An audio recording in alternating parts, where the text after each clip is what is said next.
Bueno muchachos, primero que nada se le agradece a los muchachos del cuarto B 2022 por permitir hacer posible este video. Bueno, empezamos con la unidad 6, ¿sí? Son algunos circuitos especiales, ¿sí? Bueno, lo que vamos a ver ahora en particular son fuentes de corriente. Hasta ahora siempre vinimos viendo fuentes de tensión, fuentes de potencial, pero no fuentes de corriente. En general, por ejemplo, una batería o un regulador de tensión, ¿sí? No son un generador también, nos ofrece una tensión y en función de la carga que le pongamos, es decir, la resistencia, ahora que estamos en corriente continua, la impedancia cuando veamos una corriente alterna, en función de eso se establece una corriente, por lo menos, ¿no? Yo pongo un potencial que se mantiene, ¿sí? Y en función de la carga obtengo una corriente. O aplicándole de ohms en este caso, por ejemplo, en la fuente de tensión, ¿no? Si tenemos 12 voltios y le ponemos una resistencia de 4 ohms, tenemos acá 3 amperios. Entonces la corriente sería 3 amperios, haciéndole, ¿sí? Bueno, ¿qué pasa? En la vida real, la fuente de tensión, dependiendo de cuánta carga yo le pida, puede bajar su tensión. Pero idealmente, el nivel de tensión que ofrece una fuente de tensión es el mismo. Ahora vamos con otro tipo de fuente, que son las fuentes de corriente, que en lugar de ofrecer un nivel de tensión establecido y mantenerlo, lo que ofrece y lo mantiene es un nivel de corriente. En este caso, la fuente de corriente, fíjense que cambié el simbolito que usamos tradicionalmente, que era el palito largo y el palito corto, ¿sí? La simbología. Ahora cambiamos un circulito con más o menos. Es lo mismo, ¿sí? Son nomenclaturas, símbolos. La fuente de corriente es un globito con una flecha hacia donde va la corriente. Bueno, en este caso, volvemos a lo mismo. Una fuente de corriente tiene que ver con la tecnología con la que se hace la fuente en general. Lo que ofrece es, no importa la carga, ofrece un nivel de corriente.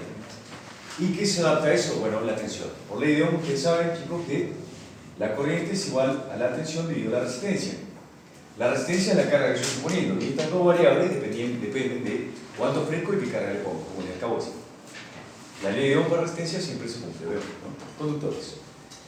Bueno, en este caso, fíjense que si tenemos una corriente de 10 amperios y una resistencia de 1 ohm, nos está dando que la tensión que hay acá son 10 voltios. Pero, si yo cambiase esta resistencia, la tensión cambiaría. Fíjense la diferencia. Antes no importa qué resistencia ponga, la tensión era la misma y lo que va a cambiar es la corriente. Ahora, la tensión va a cambiar, lo que va a hacer lo mismo es la corriente, ¿sí? Bueno, vamos con un ejemplito. Fíjense que es más de lo mismo, chicos. No es para nada difícil, solo que hay que cambiar la forma de analizar.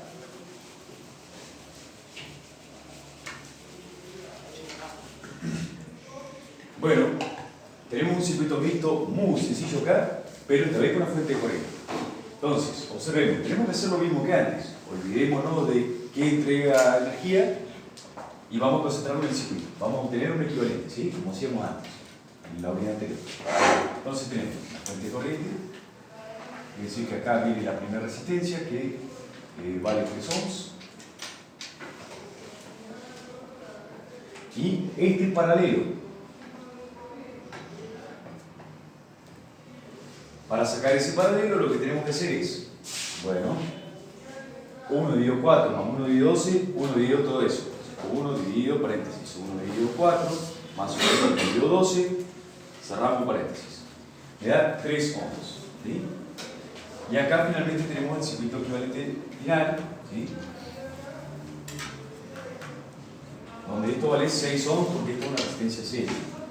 Yo les había mencionado antes que cuando nos queda una fuente de tensión y una resistencia se llama equivalente Thevenin. Este equivalente de una fuente de corriente y una resistencia se llama equivalente Norton.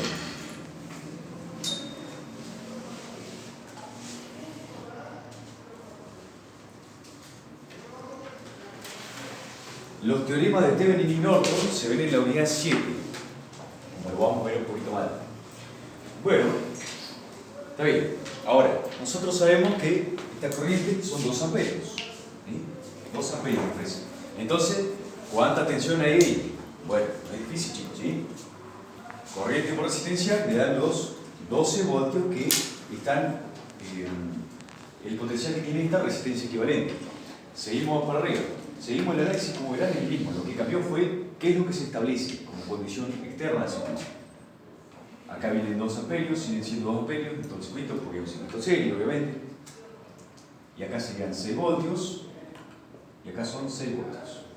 Como verán, lo mismo que en los temas anteriores. Y bueno, en este caso,